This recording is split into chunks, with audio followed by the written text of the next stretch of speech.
नमस्कार. अच्छा, घर आणि कुटुंब हे शब्द ऐकले की आपल्या मनात काय येतं? प्रेम, आपुलकी, एक सुरक्षितेची भावना, बरोबर ना? आज आपण ह्याच सुंदर नात्याचा प्रवास उलगडून पाहणार आहोत. माझं घर, माझं कुटुंब. चला तर मग बघूया, एक साधी इमारत घर कशी बनते आणि काही माणसं एकत्र येऊन कुटुंब कसं घडतं. तर चला एका अशा प्रश्नाने सुरुवात करूया जो दिसायला अगदी सोपा आहे पण खूप खोल विचार करायला लावणारा आहे. घर म्हणजे काय? फक्त विटा सिमेंटची इमारत की त्याहून बरंच काही? आणि कुटुंब म्हणजे फक्त एकत्र राहणारी काही माणसं की त्या पलीकडचं एक घट्ट अतूट नातं? हा प्रश्न ऐकला की लगेच आपल्या आठवणी जाग्या होतात, नाही का? खरं तर कुटुंब म्हणजे काय या प्रश्नाचं एकच उत्तर नाहीये. प्रत्येकासाठी ते वेगळं असू शकतं. कारण आजच्या जगात कुटुंबाची संकल्पना खूप बदलली आहे, विस्तारली आहे. तर चला मग कुटुंबाच्या अशाच काही वेगवेगळ्या प्रकारांबद्दल जाणून घेऊया. सगळ्यात जास्त जो प्रकार आपल्याला दिसतो तो म्हणजे लहान कुटुंब, ज्याला आपण इंग्रजीत न्यूक्लिअर फॅमिली असंही म्हणतो. यात कोण असतं? तर आईवडील आणि त्यांची एक किंवा दोन मुलं. आजच्या धावपळीच्या आयुष्यात जिथे लोक नोकरी शिक्षणासाठी शहरांमध्ये स्थायिक होतात, तिथे हे स्वरूप खूपच कॉमन आणि सोयीचं झालं आहे. आणि मग येतं मोठं कुटुंब, म्हणजेच आपलं जॉईंट फॅमिली किंवा संयुक्त कुटुंब. जरा विचार करा, एकाच छताखाली आजी आजोबांची माया, आई वडिलांचं प्रेम, काका काकूंचा आधार आणि भावंडांसोबतची ती धमाल मस्ती.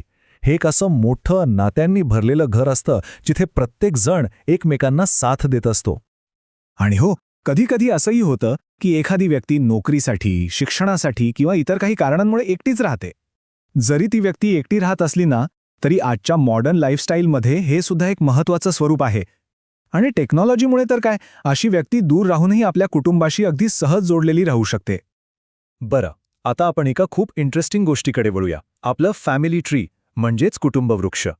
हे एक असं भन्नाट साधन आहे जे आपल्याला आपल्या मुळांशी, आपल्या भूतकाळाशी जोडतं आणि आपली सगळी नाती समजून घ्यायला मदत करतं. तर हे फॅमिली ट्री म्हणजे नेमकं काय असतं? अगदी सोप्या भाषेत सांगायचं झालं तर हा आपल्या कुटुंबाचा एक नकाशा आहे, जो आपल्याला आपल्या फॅमिलीची पूर्ण हिस्ट्री दाखवतो. पिढ्यानपिढ्या आपल्या कुटुंबात कोण कोण होतं, त्यांची एकमेकांशी नाती काय होती, हे सगळं एकाच चित्रात आपल्याला अगदी स्पष्ट दिसतं. आणि हे नाती किती सोप्या पद्धतीने स्पष्ट करतं बघा. विचार करा, झाडाच्या सगळ्यात वरच्या टोकाला कोण? आपले आजी आजोबा. त्यांच्या खालच्या फांद्या म्हणजे आई वडील, काका काकू. आणि मग त्या फांद्यांना फुटलेली पालवी म्हणजे आपण, आपली भावंड आणि आपली कझिन्स. या एकाच चित्रावरून कोण कोणाचे पालक आहेत, कोण चुलत भाऊ बहीण आहे, हे एका क्षणात कळतं. पण एक मिनिट, कुटुंबाची ही संकल्पना नेहमीच अशी होती का? तर नाही. चला आता हे बघूया की काळानुसार कुटुंबाच्या रचनेत आणि त्यांच्या राहणीमानात काय आणि कसे बदल झाले आहेत. कारण कुटुंब ही संस्था काही स्थिर नाहीये, ती काळासोबत सतत बदलत राहते. भूतकाळ आणि वर्तमानातला फरक इथे अगदी स्पष्ट दिसतोय. बघा, पूर्वीच्या काळी गावात मोठी जॉईंट फॅमिलीज असायच्या. सगळेजण एकत्र राहायचे, एकत्र शेती करायचे किंवा घरातली कामं करायचे. आणि हो, घरातल्या मोठ्यांचा सल्ला खूप महत्त्वाचा मानला जायचा. या उलट आजकाल काय दिसतं? लहान न्यूक्लिअर फॅमिलीज. नोकरी आणि शिक्षणामुळे लोक वेगवेगळ्या शहरांमध्ये राहतात, पण टेक्नॉलॉजीमुळे एकमेकांपासून दूर असूनही ते सहज जोडलेले राहतात. कुटुंब म्हणजे फक्त एकत्र राहणं नाही, तर एक टीम म्हणून एकत्र काम करणं. म्हणूनच आपला पुढचा टॉपिक आहे घरातली एक टीम. चला तर मग बघूया, घरातली कामं ही एक टीमवर्कची जबाबदारी कशी आहे आणि त्यामुळे घर कसं सुरळीत चालतं. घरातला प्रत्येक जण आपापल्या परीनं हातभार लावत असतो, नाही का?